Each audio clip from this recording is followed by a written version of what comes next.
Good morning, and a slightly different video today, more of a talking discussion video on the Allegro.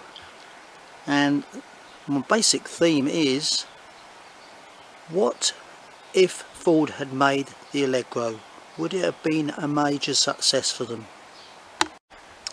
This thought came to me this morning. I was looking at my Facebook page and I was actually looking at a comment again on the Allegro, and it was all aggro Allegro.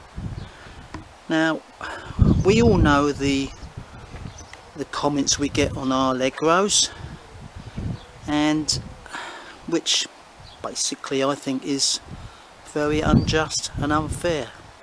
But it just brought me to think, if Ford or even Vauxhall had produced the Allegro, would they have got the same sort of comments? Interesting, yeah? Well, I think so. So I thought I'd make a little video and we'll look at the good and the bad points of the Allegro, or my Allegro, and we'll just hold it out to general discussion. So, as you can see, well, you probably all know my channel, most of you will. This is a 1750 Mark III estate Allegro manual, and I've had this one since December, I think it's December, or it might be a month or two before, 19. And I have not had any of the problems that apparently we get with Allegros.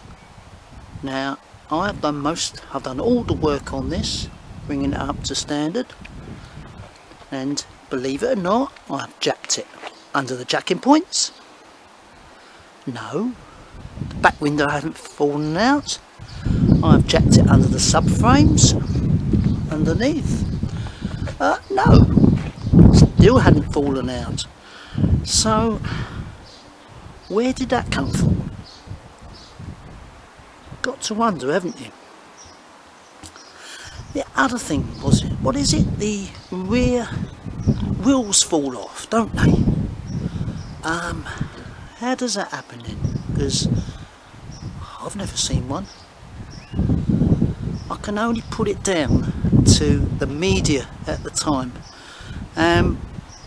I think we all know how the media could control things. They can make and break companies, and I think this is what happened to the Allegro. But obviously British Leyland at the time, in the 70s onwards, was struggling. But no, what do we do in this country? We knock them a bit more and push them further into the crap. And that's just the way we are in this country. And I think it's totally unfair. But going back to the title of this video, if it was a Ford, would they have dared to do the same? Or even Vauxhall to a lesser extent, but certainly Ford. I mean, if you look at basically what was available in the 70s, mid-70s, say, you had the Mark I, probably Mark II Escort by then. You had the Vauxhall Viva. Now, let's take the Vauxhall Viva for a start. The Vauxhall Viva, and it would have been the HC, early 70s would have been still going on the HB, I think.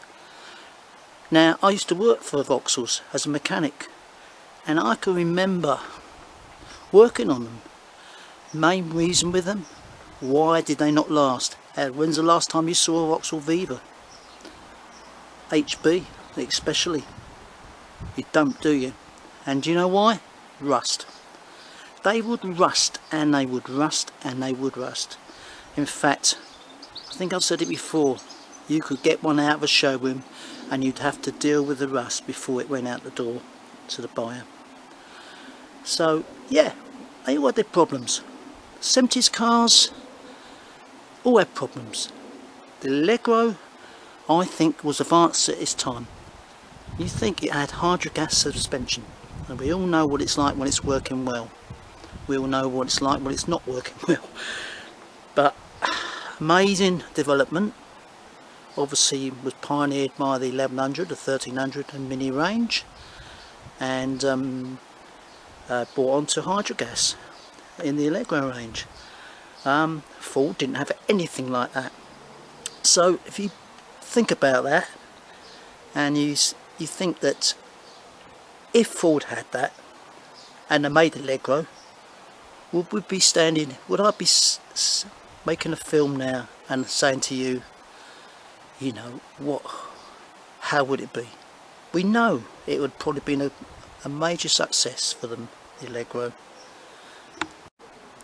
So taking all these points into consideration, do you think that I would be making this film today if Ford had made, or Vauxhall had made the Allegro? Mainly Ford, I think. I wonder. That's it for the moment. I'm hoping to make another video basically on what I don't like about the Allegro and what I do like about the Allegro. Thanks for watching Cotton's Classics. Please subscribe, please give us a thumbs up, or do both, and it does help us all out. Thank you, bye bye.